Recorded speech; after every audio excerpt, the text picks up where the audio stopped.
নমস্কার, রত্নস রেসিপিতে সবাইকে স্বাগতম। পরমান্ন বা পায়েস ছাড়া বাড়ির যে কোনো শুভ অনুষ্ঠান বা পূজা পার্বণ করা একদমই সম্ভব নয়। একদম মুখে স্বাদ লেগে থাকার মতো পারফেক্ট পরমান্ন বা পায়েসের রেসিপি। তাহলে চলুন দেখে নেওয়া যাক।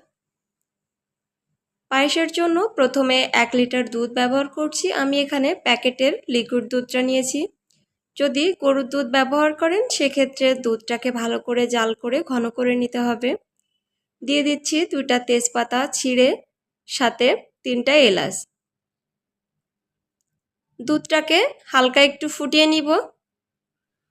প্যাকেটের দুধ এমনিতেই অনেকটা ঘন থাকে, তাই বেশিক্ষণ জাল করার দরকার হয় না। হালকা ফুটে উঠলে এর মধ্যে চাল দিয়ে দিতে হবে। পায়েসের জন্য আমি পোলাওয়ের চাল নিয়েছি 50 গ্রাম।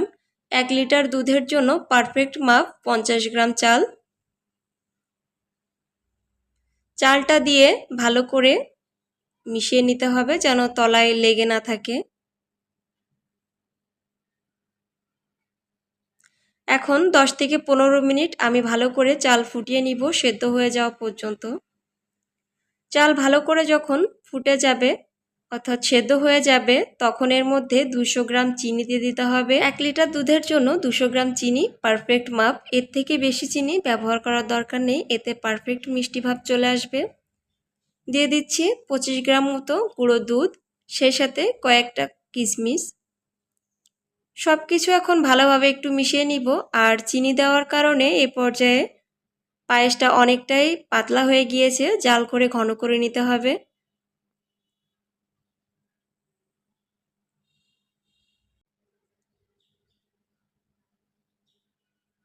আমি আরও প্রায় 2 থেকে 3 মিনিট এভাবে পায়েসটাকে জাল করে নিয়েছি।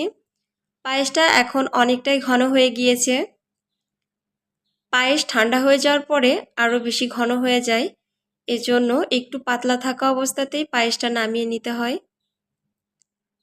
পায়েসটা হয়ে গিয়েছে কিনা সেটা বোঝার জন্য আরও একটা টিপস। পায়েসের মধ্যে যখন এরকম ফোঁট আসতে থাকবে তখন বুঝতে হবে পায়েসটা হয়ে গিয়েছে।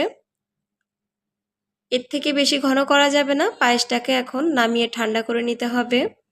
এভাবে যদি পায়েস রান্না করেন তাহলে অনেক কম সময়ের মধ্যেই পায়েসটা রান্না করে নিতে পারবেন, আর খেতেও অপূর্ব হবে।